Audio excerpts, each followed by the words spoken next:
Hey, what's up, you guys? Danny BATSALKIN here, and I'm so excited. This is our first YouTube Live. We've been doing a lot of other stuff. I used to do a radio show, and actually my guest today was a frequent contributor to the radio show, so I'm so excited to have him.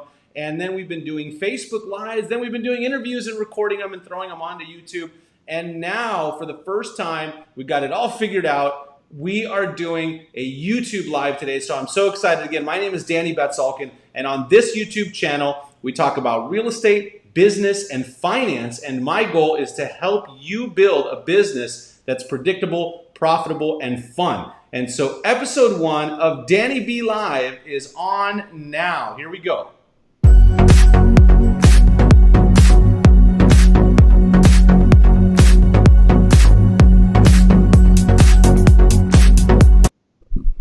What's up, you guys? All right, so welcome to episode 1 of Danny B Live. And you guys, today I'm so excited because I have an amazing guest on, David Glass, who's a family law attorney and a psychologist. He's a good friend of mine. He consults with my real estate clients all the time on matters concerning family law and everything in between. And so you guys, one thing I want to tell you is David wrote a book. Here it is, Moving On. And by the way, David, I got a funny story for you. I'm going to tell you in just a second, but you can pick up this book if you just go to the description in the YouTube video here. You can click on the link and pick up the book on Kindle and paperback and all kinds of other stuff. So you guys, without further ado, let's go ahead and welcome David Glass to the show. Here we go. David, welcome and good morning.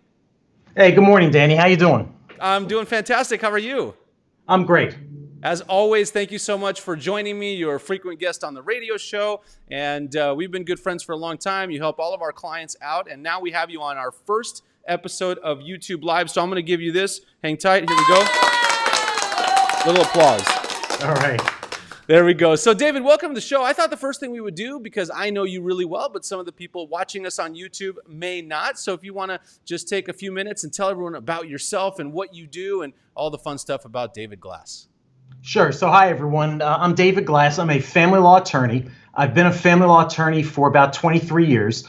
But prior to practicing as an attorney, I practiced as a psychologist. So I have my law degree and my PhD in clinical psychology. That, I think, allows me to treat my clients in a way that no other attorney pretty much on the West Coast can do, in terms of walking them through custody decisions, walking them through custody litigation. And I try to work much more closely with my clients than the average divorce attorney, more like I did when I was treating patients. Awesome, David. Good stuff. Well, you know, I think we would be remiss if we didn't jump straight into the question that was on the title of our intro for you here, which is, you know, with everyone being locked down for so long, I have to imagine everyone's really sick of each other and calling you and saying, get me out of this mess. Yeah, it's funny. There's been like a rumbling, a low-level rumbling going on for about 6 weeks, but no one was calling me. And this week, suddenly the phone lines have lit up. Yesterday, I interviewed 4 potential clients who have to get divorced, have to get out of the house, and don't want to wait any longer. And so it's bubbling up to the top. And it's really an unfortunate thing. A lot of these people don't need to get divorced. They've just been in a very unnatural situation for a long time and are happy with it. Yeah, that makes sense, David. So are you expecting, you know, just out of curiosity, once this is over, that there's going to be a whole slew of divorces coming up? Yeah, I mean, you know, fortunately for my business, yes. Unfortunately for people, it's bad for them. But it's going to be, normally in an average year, January is my biggest month. People get through the holidays, they make New Year's resolutions, and then they decide they don't want to be in a marriage anymore. I had that, and now I think I'm going to have a rebound effect in June and July, just where people are finally allowed out of their house, and they've made some decisions to move on in their life. Yeah, that makes perfect sense, David. And by the way, you guys, if you're watching this, in the comment chat window, please go ahead and put your questions in there. David's going to answer questions live. You can ask about family law. You can ask about business, about all kinds of cool things. And David, I thought what we would do here on this interview is really just take it in kind of 2 directions. I have some you know, family law related questions that I think people might want to know. And then we'll talk about business and how you've built an amazing business as well. So really we'll have kind of 2 parts to this interview, Sure. if that's okay. On the family law side, I kind of wanted to ask you, you know, I mean, obviously you hear about these big celebrity divorces and all kinds of things like that. And I know you're on the news a lot, but for you, what are some of the main, issues for families and people that are, maybe getting married or that are already married that you could give some people advice on and help them out? Sure. I mean, the main issues that come up in any marriage, whether it's a good marriage, a fair marriage, or one that's destined to be divorced, basically boil down to, number one, how do you manage money as a couple, as a family? Number two, what is your sex life like? And is it satisfactory to both parties? And number three comes, how are you going to raise your children? Those are the things that people argue about. If they can't figure out how to argue in a constructive fashion and to respect each other while they're expressing their differences, that's going to lead down the road to being in either a very unhappy marriage or leading to divorce. Whereas if people can figure out how to talk about these things and how to compromise a little bit on each side, I'm pretty sure that most marriages could be saved if both parties were willing to work on it. All right, David. So let's talk about that for a second. I know there are kids watching, but I'm going to go straight to the number two issue. Right, right. So let's talk about it, David. So you have some advice for people that, right now, obviously they're locked up together and people aren't going out as much and, not having as much fun. So, in connection with that, let's say they are having some challenges at home. This is for a friend, of course, not for me. Let's say They're having some challenges at home. Maybe they're not having enough sex, or maybe they're not, arguing too much, yelling and stuff like that. What kind of advice do you have for people with that? Well, honestly, I mean, in terms of sex, it's just talking openly with your partner. Everyone has a different interest or level that they want in sex. And, in general, if you put it into broad stereotypes, men say, I'm not having enough sex. I'm only having sex 3 times a week. And women say, we're having way too much sex. It's 3 times a week. And it's the same number, 2 different ways to look at it. But what it turns out is, again, in general, women want to have some sort of connection. And men are more interested in sort of this pleasure principle. And if you can mediate some way between that so that the women feel more like sex is more cuddling and more caring and more touching and not jumping right into the act, that's what I've heard from marriage counselors works best for getting people couples on the same page. I don't know what you're talking about. We've never had those discussions at the house. Right. I love it. By the way, you guys, I had no idea the conversation was going to go here, but it's great. Yeah. And obviously, if 2 people are well matched and they have a great sex life, you don't have to talk about these things. It just happens. But when problems start to arise, the problems get worse when people don't talk about them. One party's thinking, oh, the other person doesn't want to do this. The other person's saying he's too into this. And if you just bring it out in the open and start talking about it, I find it resolves a lot of the issues. Yeah, it's interesting how communication and open communication, of course, helps a lot. Question for you on this. I know you have a lot of experience with this. One of the challenges I think with the lockdown is the kids, right? Because they're home as well. And so now you maybe don't have as much time with your partner and your spouse because you're dealing with kids at home and homeschooling and all this kind of stuff. Have you seen some interesting new challenges coming up with that? Oh, absolutely. I mean, just in general, being at home all the time with your spouse and possibly if you have kids is an unnatural situation for most people. It hasn't been that way for a very long time. More and more people are working from home and they're figuring it out, even leading up into this whole pandemic situation. But being at home all the time with your partner is unnatural, and things start building up. I'm talking to you from my office. I've been coming into my office for 7 weeks because I tried working at home for a week, didn't work for me. And I have an 18,000 square foot office and I'm the only one here. But for me, being with my partner all the time was creating all sorts of anxiety, all sorts of arguments that just didn't need to happen. And I think once people are able to get back and out of their apartment, out of their houses, things are going to clear up. But specifically with kids, the problem is if you can't have your nanny coming in, or you can't have a babysitter coming in, or you can't take your kids over to their grandparents to watch them, you don't end up with that special alone time where 2 spouses are alone. And again, just realizing that things are going to get better and you're going to get back to that life usually will get you through it. But in the meantime, it's using the times when the kids are sleeping. And so it's if you have to wake up early before the kids wake up at 6 in the morning, wake up at 5 in the morning and have an hour together. Or if you have to wait until the kids go to sleep at 8:30, have some coffee at 8, and be awake for another 3 or 4 hours with your spouse. You've just got to work around the kid's schedule, because while they're in the house with you, it's hard to get away from them and hard to get away from that parenting responsibility. Yeah, fantastic advice, David. By the way, guys, want to remind you that if you're watching this video live on YouTube, please give us a big thumbs up and give us a like if you're getting good value from this. And also, you could throw your questions right into the chat window. David, we're actually going to go straight to a question that we have from Riva. And the question is, are courts handling divorces right now? Is that state specific? How does that work? It looks like Riva has something on her mind. Yeah, it's the state Supreme Court in California gave counties the ability to decide whether their courts are open, and almost across the board, all the courts are closed, except if you have a domestic violence situation and need to get a restraining order, or you have some catastrophic emergency. Otherwise, you can't get into court. You can't get in to see a judge. You can still file a new divorce action. You can file a request for order to get into court and get a hearing, but they're not scheduling anything before late June or early July. And even then, they're saying, even though you have a date, it may not happen.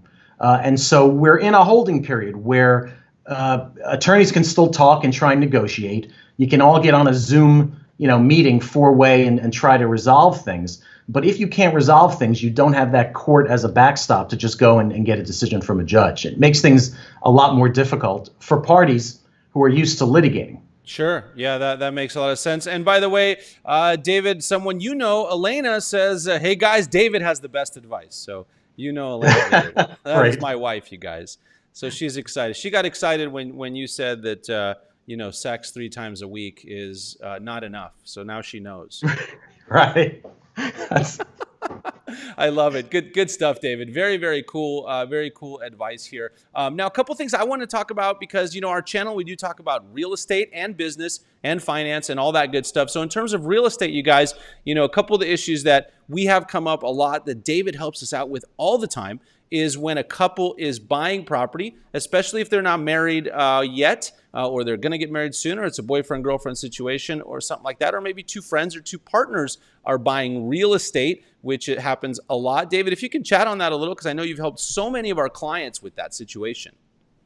Right. So if you buy a piece of property with a girlfriend or boyfriend or just a friend, you're both going to be listed as owners. And if an issue ever arises between the 2 of you, you're going to have a lot of trouble resolving it, because you're stuck in regular civil court. You're going to have to do some sort of real estate partition action where you go to court and the court decides what happens with your property. The problem is that civil court is running 4 years behind on these issues. And so it takes forever, and you're not going to get any result anytime soon.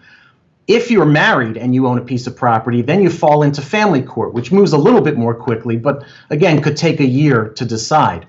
For either, whether you're unmarried and just friends, or boyfriend, girlfriend, or you're married, having some sort of agreement helps you out. And so if you're married, if you have a prenuptial agreement that says what you're going to do with real estate, in the event that we get divorced, I'm going to buy you out, or you're going to buy me out, or within 30 days we're going to list the house for sale and split the proceeds, then you've legislated exactly what's going to happen to your real estate. You can do the same thing if you're not married. You can have a cohabitation agreement. We're going to live together. We're going to live together in this house. We're both going to put money into the house, and I'm going to get back my portion of the down payment. You're going to get back your portion. And if we ever start arguing, this is how we resolve things. So now you have a contract, and having a contract gets you into court a lot quicker than having a real estate partition decision where you've only got a deed and there's no direction on how you resolve issues. Perfect. So you guys, David's contact information is going to be in the comments of the description below the YouTube video, so feel free to reach out to him. I know you just told me, David, that your consultations are way up right now, so if you guys want to talk to David, give him a call and reach out that way, and he'll help you out with all of those real estate type of matters, because I know those come up all the time. Well, David, I mentioned it before we had you on, but I want to jump into a little bit of your book. And you guys, here's the book, Right. Moving On by David Glass, JD, PhD. I love it. Just was wondering if you could talk about the book a little bit, kind of what drove you to, well, I want to take this in 2 directions. First of all, if you could talk about like what made you write it, because a lot of our audience is building a business and have thought about writing a book, and then we could talk a little bit about the actual contents. Yeah, so there were two reasons to write it. Number one, when I myself got divorced 10 years ago, I got through the divorce very easily. We reached an agreement within a week, put it in place, and there's never been an issue. Thankfully for me, and honestly, anyone who knows how to work with other people and has half a brain in their head will go that direction if you're going to get divorced. Going through litigation is murder for everybody, other than for the divorce lawyer. That's where I make my money. But I got through that easy, but I had no guide to what do I do now that I'm single. I've got two daughters who at that point were 8 and 10. And I had no idea, what do I do? What do I do with my friends? Where am I going to live? How do I work my budget? How do I eventually get back into the dating pool? I looked around and I couldn't find books. And so I always had in my mind, I wanted to write a book about the year after you're divorced and how you reformulate your life on a step-by-step basis. The second reason is it's a good way for anyone who has their own business to make themselves an expert in the field. If you write articles for the newspaper, or you do blogs, or you do video chats, or you write a book, now you've got some proof that you know what you're talking about, that someone was interested in investing in your book, and it puts you out there as an expert. I love it, David. And for you guys who are listening on the business side of things, now that we've kind of moved over and shifted to talk to David a little bit about the business side, in terms of writing a book. So David, this is a question from me, right? Like I've thought about doing that a lot. And I've even sat down and opened up my Google Drive and written a couple pages. And then, everything else kind of gets in the way and it just seems like such a daunting task. How do you actually go about the process of making that happen, and how long does it take? There's a couple different options for people depending on how good of a writer it is, how much time you want to contribute to it. You can write it all yourself. I don't advise that for anyone. Unless you're a writer, sitting down every day and writing it just doesn't come naturally to most people. And you're going to get bored, and you're going to get dissatisfied with the results, and you're probably not going to get through a book. The second route is you hire a writing coach. That's what I did. I hired a coach who would meet with me by phone every Monday morning at 7 in the morning. And by Friday at 5 o'clock, I had to have him, whatever he asked for me, the first chapter, the second half of the third chapter, whatever we were working on. He also helped me develop the outline for the book. And so each week I had to write a piece, I had to get it off to him, and then we talked for 2 hours. And he would suggest things, and he would put in comments, and then we were done with that, and we moved on to the next piece. And by doing that, in 1 year, I had the book written, and then I hired an editor, someone in the business, to edit it before I started shopping it around, so that I could shop it around as a finished product. Again, the more finished you create your book, the easier it's going to be to find a publisher who just grabs it, publishes it, and works out a deal with you, as opposed to them having to put in an enormous amount of time on something maybe they're interested in or maybe they're not. Wow. So David, I did not put you up to this, but you said that the most important thing in writing a book was to hire a coach. You guys right. Hear that? Hire a coach. And check this out. From what I heard, the coach kept you accountable. The coach made sure you did what you were supposed to do. You had homework, and then that's what really got you to get to that goal. Amazing. Absolutely. I mean, Tiger Woods has a coach. All these baseball players have coaches. Anyone who does anything at the highest level has a coach to keep them accountable. And without that phone call, I wasn't going to show up on Monday morning on the phone call and say, "Oh, I didn't do my homework." You want it done. You want to move the thing along. You want to feel good about yourself. And then finding people who really know what they're doing elevates your game. And he made every sentence I wrote better, and then the editor made it even better yet. And then the third way of doing it is if you can't write it that way, or you're not accountable to a coach, you can find a ghostwriter. And people out there do that. And as I understand it, the way it works is you have a series of interviews via phone. They ask you a million questions. They record it. They write the book for you and hand it off to you. I don't know anyone who's done that. In my mind, it sort of seems like it's not going to be in your, even though you've done the interview, it's not going to be in your words. It's not going to be in your style. And it's less likely that you're going to be happy with the result.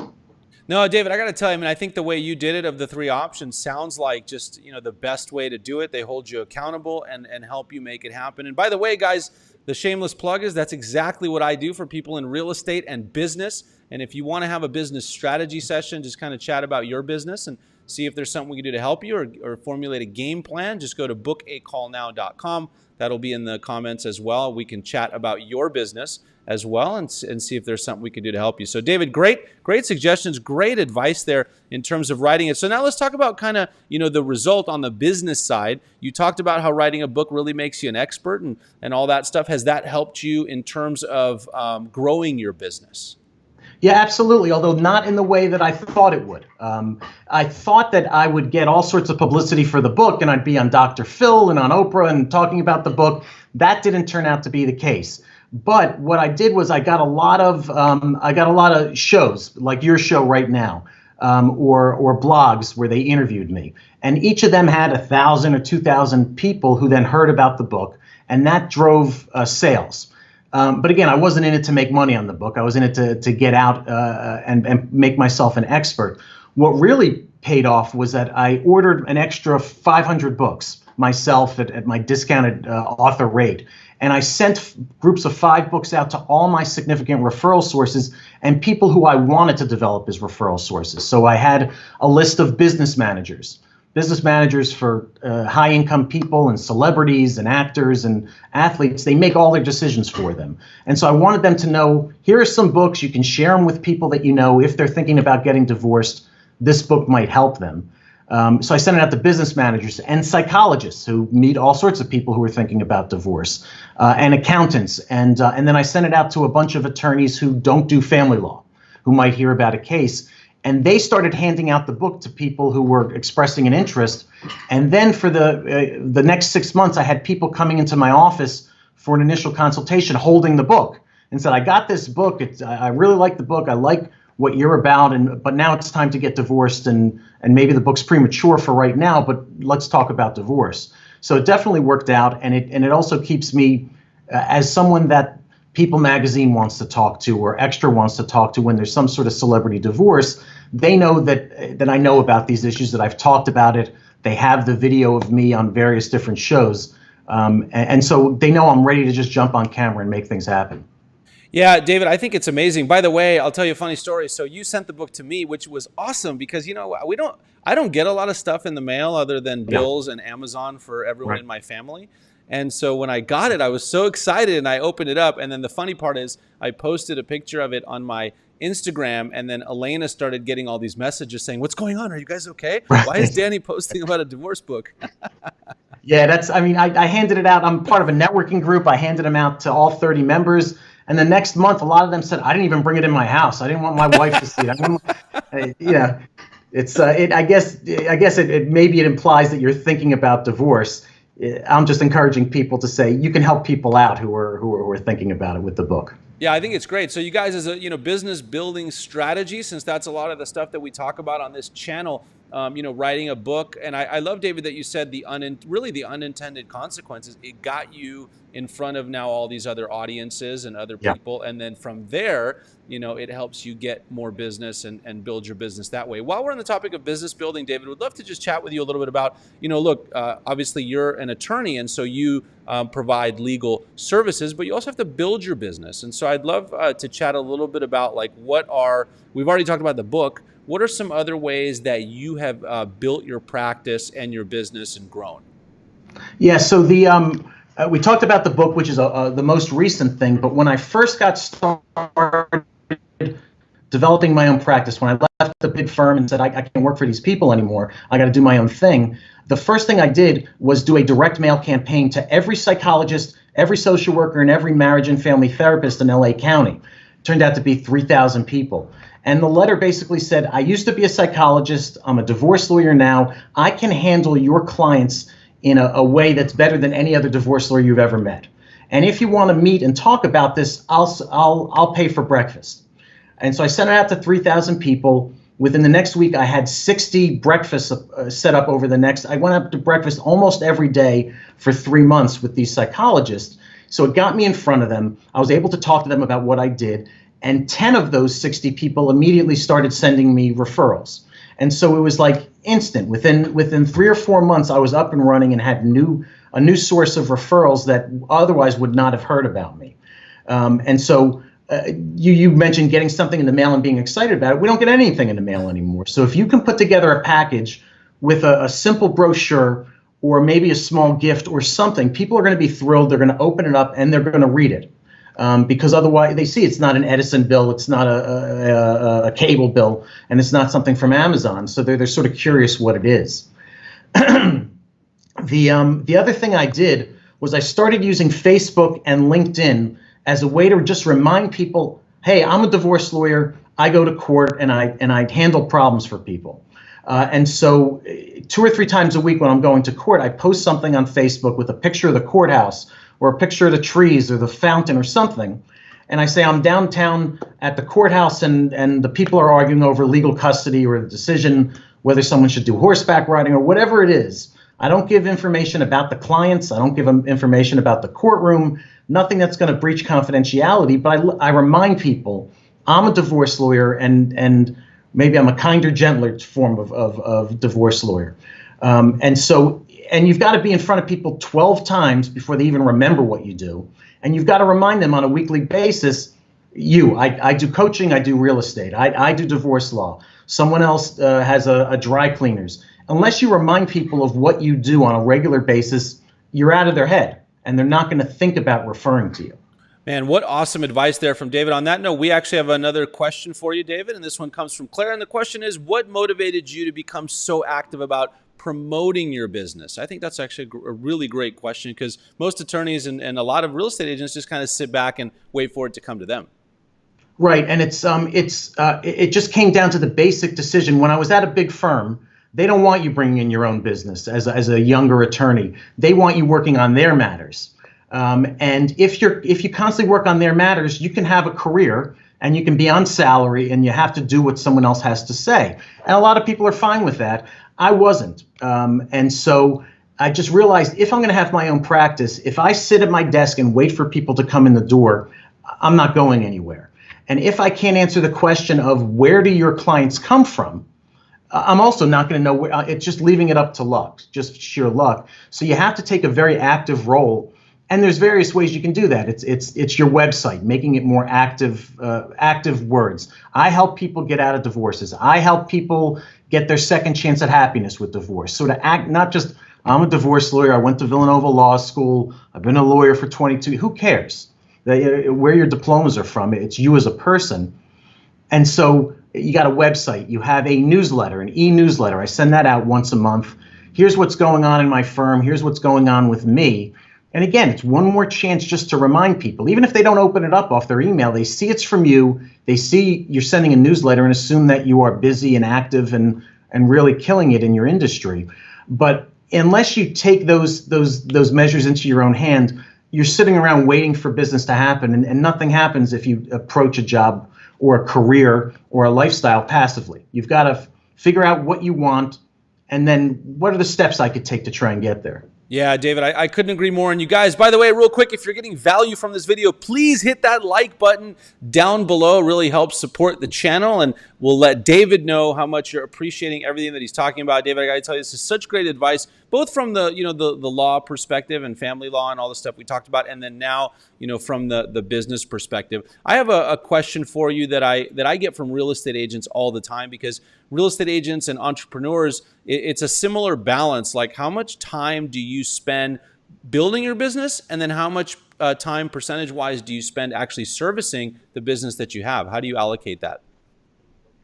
Yeah, and I do it. I do a little bit each day, and I try to do a half an hour of marketing, networking, getting my name out there a day. Some days are longer. If I'm writing an article, and I do everything by my calendar. I live by my live and die by the calendar. My assistant runs it for me, and it beeps and says, in 15 minutes, you have a 2-hour block to write an article. And I say, all right, that's what I got to do. And I sit down and do it, and I turn off the email. But if you program it into your calendar and you follow your calendar, and so I always do it at 7 in the morning. I get into the office early at 7 in the morning. My first thought is, how am I going to reach out and get to some people? And I do it, and then it's done. And then I turn around and I start servicing my clients. But unless you make it a regular part of your day, of your schedule, I've also found when I wasn't that predictable and doing it every day, I take 2 weeks off. And then, you know what? My new referrals dropped. And I started looking around, and maybe I wasn't as busy as I like to be. You've got to do this constantly, because that's what, unless you're bringing in new business, you're not going anywhere. And I mean, some lawyers, if you represent a big corporation and you're doing all their work, you don't have to do this.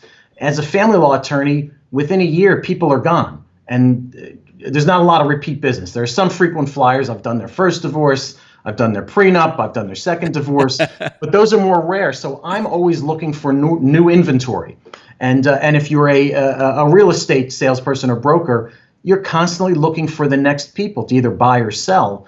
And you've got to make it consistent and regular, and put it in your calendar, and so it makes you do it. I love that. Frequent flyers. Yeah. That's a good one. They don't learn their lesson, huh? No. And that's the funny thing about that is people who get married, divorced, remarried, most of the times they're not doing any work on themselves, and they go out and they find the same person in a newer package, or a different color hair, or a different job, but they're picking the same person. And ultimately, because they're not changing themselves, they're falling into the same bad patterns that somehow, whether it's primarily or secondarily, contributed to their divorce. And so I encourage people to really fix yourself before you get back out on the market. It's easy to write the list of what your ex-spouse did wrong. I could give you, in 2 seconds, I could give you the 25 things my ex-wife did wrong 10 years ago. It was harder for me to figure out, how did I contribute to it? And until you make yourself the right person to be in a marriage, it doesn't matter that you meet the perfect spouse. Until you make yourself a good spouse yourself, it's just not going to work. Oh, it's fantastic advice, David. I love that. If I can ask you one more question on the business building, because, just like real estate agents or entrepreneurs, I mean, look, ultimately you're working for yourself, even though you're, a partner at a firm. Question for you is, what do you do on the days that, you don't feel like it? You wake up and you're like, let me sleep in. Let me not do my business generation today. What happens on those days? Yeah, on those days, it's I actually don't have those days. It's I wake up at 6 a.m. every work day. I get to my office by 7 a.m. so that I'm there. That's when I'm most awake. 7 to noon is my most productive period. I've got to be here, and then I listen to my calendar. You've got to change your own behavior, and whether it's your calendar reminding you or your spouse reminding you, which again I don't advise. You just leave the spouse for at home for your personal relationship. Unless you work with your spouse, again, that's an exception.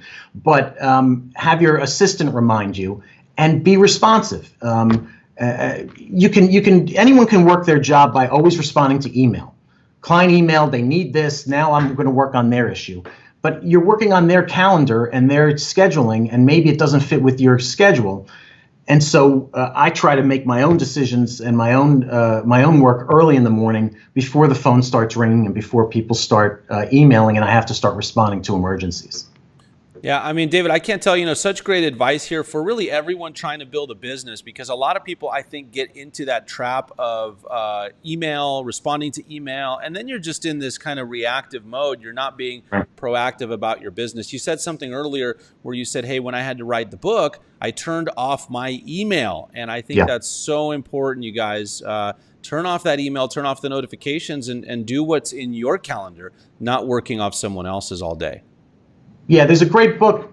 I read it almost 15 years ago. I think it's called Time Blocking. And I do a version of it where I don't look at email from 7 in the morning to 11 in the morning. I don't answer it. I don't look at it. And I also don't take phone calls. So if a client calls in, they talk to my assistant, who says, I can see you at 1, 1:30, 2, 2:30. And so that gives me the morning to figure out what do I think they're calling about. If I haven't gotten something done, it gives me a chance to quickly get it done and email it out to them before we even talk. And that shortens the phone call. It shortens the whole point, like, where is this thing, or when are we going to get moving on this? And it makes me look better when I get on the phone, because I've actually thought about what I'm going to talk about, as opposed to just reacting. And then it gives me that whole morning to really do my work, whether it's doing marketing early on, or writing a brief, or sketching out for my associates how I want a case to start proceeding, or figuring out how we want to do discovery. Whatever it is, it's my time in the office to do what I think is most important on my list. And then I've got the whole afternoon for responding to everyone else. So David, this is, I want to touch on this really quickly, because a lot of people are going to listen to that and they are going to say, oh, but I can't do that. I have to Right. respond to my Right. email immediately. If a client calls, I have to drop everything I'm doing. What happens when you do that, practically speaking? Do you get anyone who's crazy, upset, they can't get a hold of you for 20 minutes? Like, how does that actually work out for you? Yeah, and it's I found, and I use my assistant for this. If they talk to someone in your office and get an appointment time, it relieves the anxieties. I've got to talk to someone, and the one or two in 100 people who can't deal with that, I don't want them as clients. And I'm busy enough to say, listen, you're not going to get me. You're not going to have my cell number.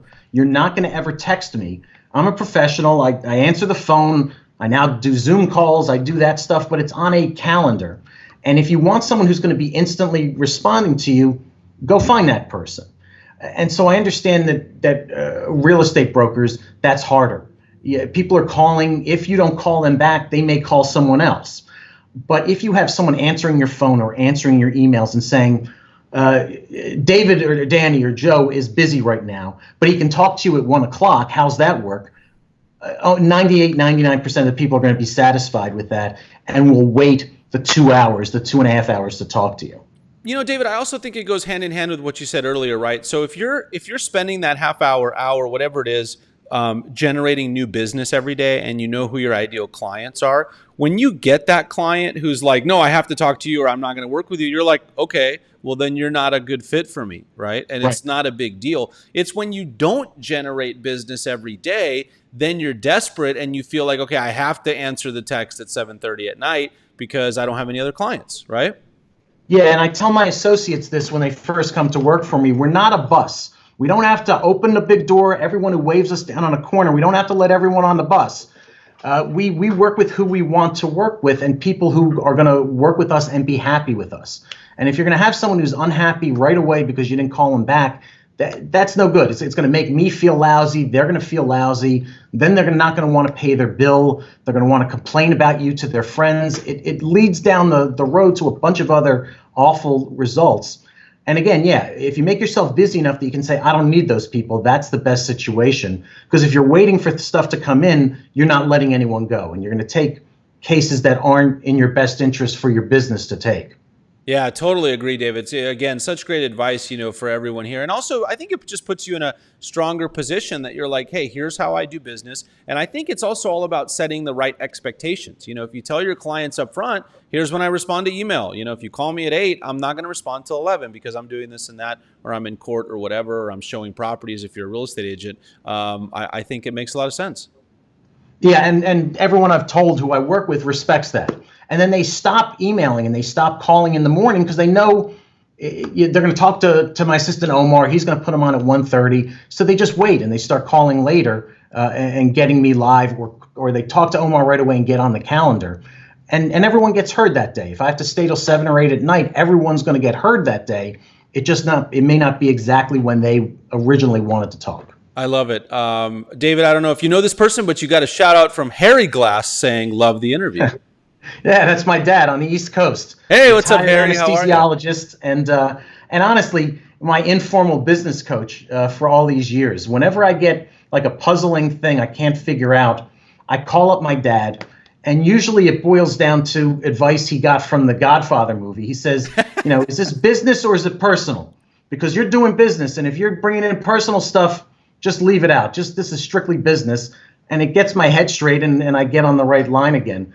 So hi, Dad. Hey, what's up, Harry? Thanks for tuning in. I appreciate it. David appreciates it. I forgot what movie it was where I think it was Tom Hanks. It was like all the best business advice comes from The Godfather. Yeah, absolutely. So there you go. And go Eagles for your dad, right? Yeah. I still follow the Eagles. I still follow the Phillies. I've given up on the Flyers. And I never really was a basketball fan as far as following the Sixers. But since I've been out here in LA for 17 years now, I will follow the Dodgers, except when the Phillies come into town to play. And then I sneak into the stadium with my Phillies hat in my back pocket. And then I put it on once I'm ensconced down the first base line by their dugout. Just watch out in the parking lot. Everywhere else is fine. Good stuff, David. I love it. Such great advice. And by the way, yes, I agree. The Godfather is that's where you go for for all the good stuff. By the way, without live sports, I got to tell you, making the weekends really boring. We're usually watching golf and football and basketball Right. and all that stuff. So hopefully that all resumes pretty soon. All right. So David, before we get to a really fun part of my interviews, which is our lightning round, I'm going to freak you out a little bit with some cool questions. Okay. Before we get to that, and we ordered a little spinning wheel. So starting next week, I think we're going to have random questions coming up today. They're just going to come from me. I wanted to just ask you: is there anything that maybe I haven't asked you about in terms of what you do on the actual practice side, or maybe on the business building side that you want to share with our viewers today? Before I do that, guys, if you're getting value and you want to hear some more advice from David, hit the like button if I haven't asked you to do that already, so we know that you're here and you like the interview. We got a ton of people watching, which is really, really exciting. So let's give them some more advice from David on either side, and then we'll go to the lightning round of questions. Yeah, on the business side, I've gotten a lot of publicity, interviews with People Magazine, or I've been on Extra TV or Good Day LA, things like that. And I get almost all of that myself by doing the hard work that a publicist maybe does for you. And what I mean by that is all these news organizations are dying for information. They're trying to fill up their hour on TV. They're trying to fill up their newspaper, whatever they've got. And so if you package yourself in a way that is going to make it easy for them to grab what you send them and insert it right in with the least amount of work, they're going to take it. And so I think of what's going on, and I hear that Elon Musk named his kid whatever the hell he named him, XQRS A12, whatever it was. I sent out to a bunch of contacts at different newspapers and online magazines a little description of, in California, he can't name the kid that. You've got to use only the 26 letters in the English alphabet for whatever reason. And then I said, here are the questions you would ask me if we're live on TV. Here are my answers as I would propose them. Here's your intro, and here's your conclusion. And so I write everything they need, and I zip it out to them by email after developing these contacts. And then it makes it very easy for them. And so the writer I worked with at People Magazine, even when I don't send her a proposal, if something comes up, she calls me and says, do you have anything to talk about on this issue? And then I always come up with something to talk about. Even if the last time I was on the phone with her, I had to look up what she was talking about, see what the issue was, and then give some sort of intelligent response. The bottom line lesson in that, again, is if you make what you're trying to do, if you make it as easy to understand for the person who's publishing it, whether it's publishing it on TV or in a book or in a newspaper article or in a magazine, if you make it nice and easy for them, they will grab it and you'll get your airtime. And then the other thing I wanted to mention, in terms of working through your life and working for your divorce, if you take a basic problem-solving, in quotes, problem-solving approach to anything that comes up in your life, I think you will be more successful moving forward. And what problem solving is first of all, you have to identify the problem. I've got a problem in that when I get home and dinner isn't ready, I get upset with my wife. That's an old-fashioned problem, but let's just use that.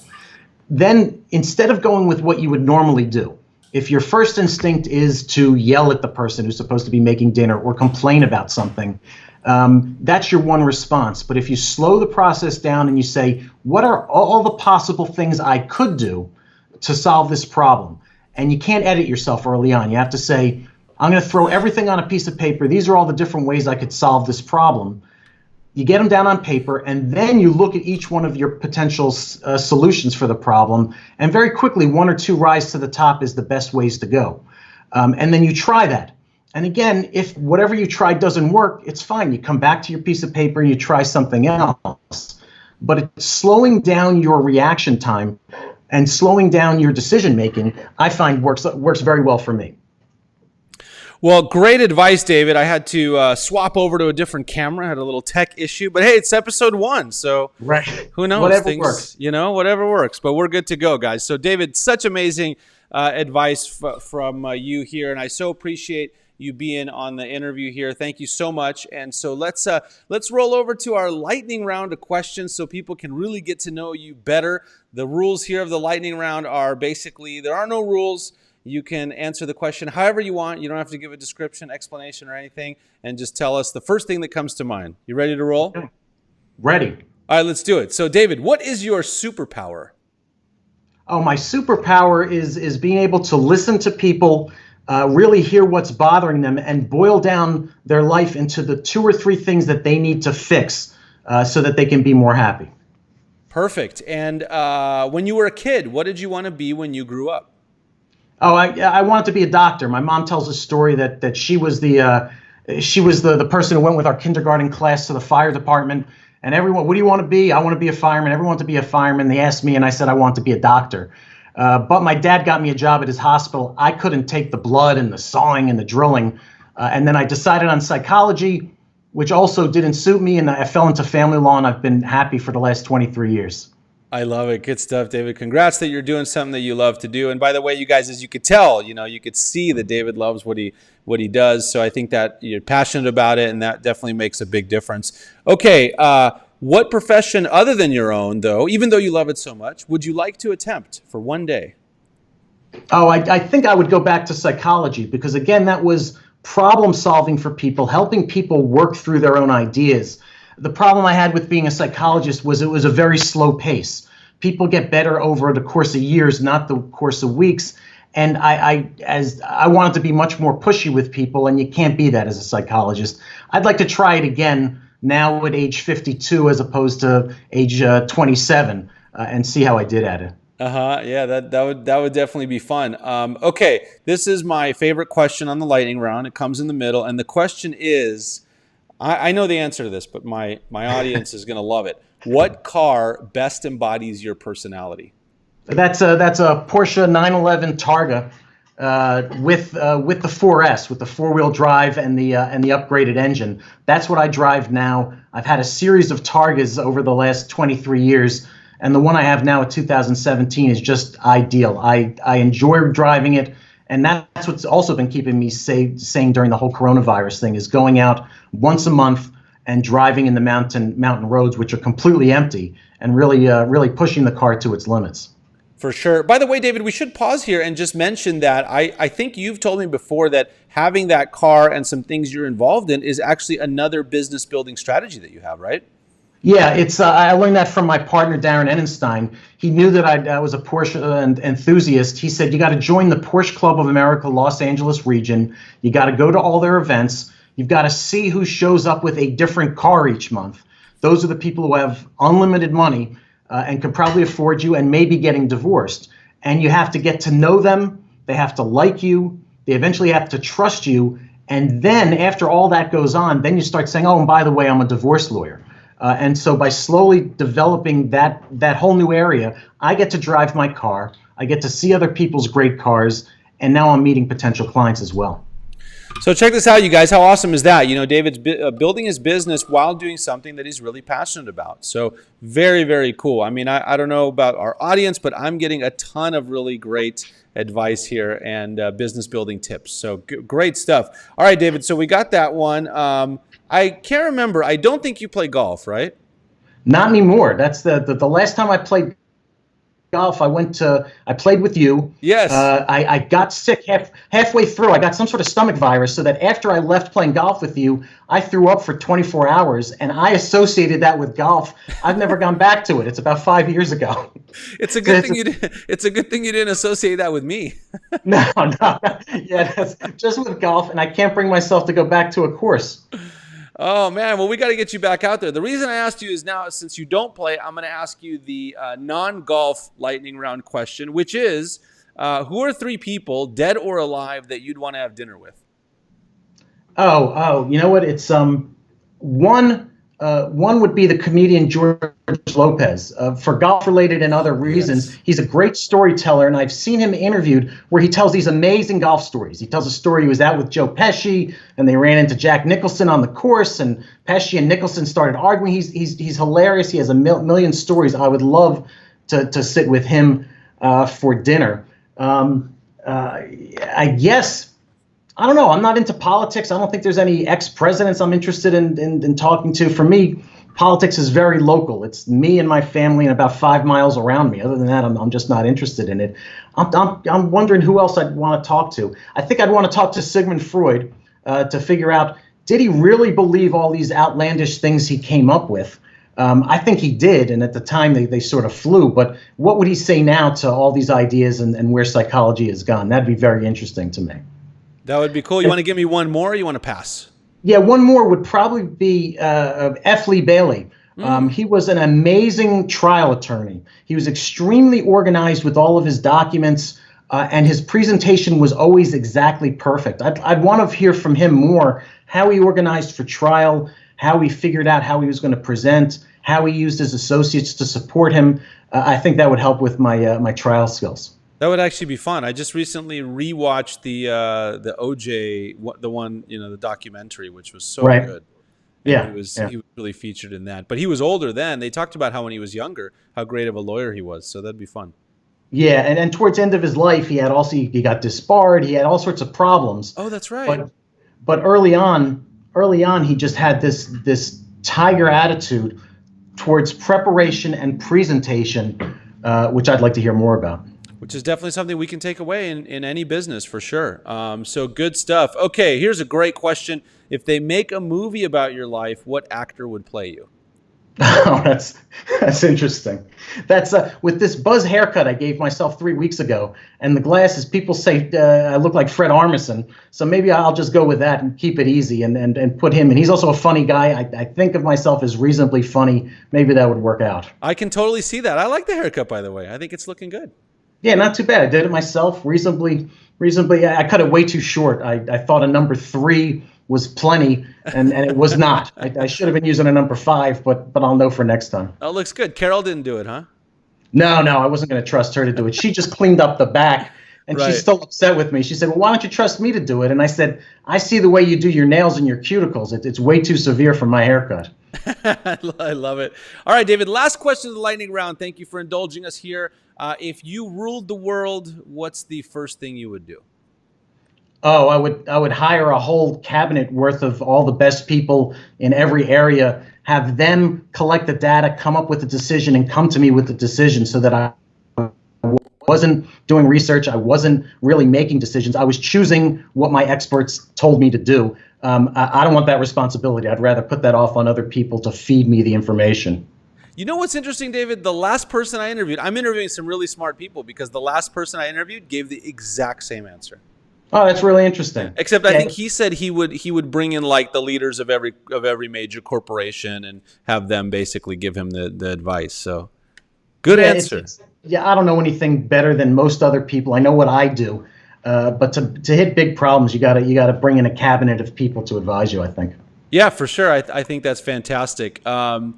Well, David, I got to tell you, this has just been so amazing. You've given us such great advice, both on the family law side and on the business building side. And so I can't thank you enough for doing the interview. I know we got a ton out of it. And you guys, all the contact information for David is going to be in the description in the interview here below. So you can reach out to David if you have any questions about any of the stuff he's talked about, or if you want to have a consultation. Just remember, he will not call you back before 11.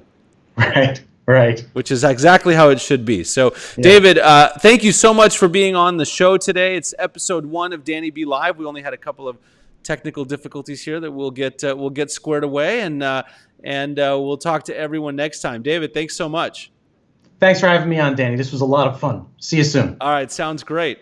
All right, you guys. So thanks so much for tuning in today. As you can see, I'm now using a different camera because we got kicked out of the other one, but we'll fix that for the next show. We'll make that work. The studio's looking good though. So you guys, we're going to be doing this every Thursday at 9 a.m. If you're getting value out of the interview, out of the show, if you can please hit the like button, subscribe to the YouTube channel so that you can get notified about all of our videos. We do 2 videos a week at least, one of which is real estate market update we've been doing that's been super popular. We have our interviews with amazing entrepreneurs, business people, attorneys, all kinds of people in different industries so you can learn from the best. David gave us some great advice today, some takeaways I had that I wrote down for sure. Get a coach, set up your schedule, make sure you allocate time to lead generation. And be an expert. And then David also shared with us how to do the process of writing a book, which if some of you are interested in, that would be awesome for you guys as well. And in terms of our business, if you want to build a business that's predictable, profitable and fun, then I want to invite you to book a business strategy call with us by going to bookacallnow.com. On the call, we'll take some time and we will evaluate your business. We'll see what's working, what's not working, where you want to go. And if there's a way that we can help you, then we'll certainly share that with you. All right, you guys, with that having been said, thanks so much for tuning in. Make sure you hit that thumbs up button, subscribe to the channel if you haven't done so already, and I will see you guys next week. Thanks so much.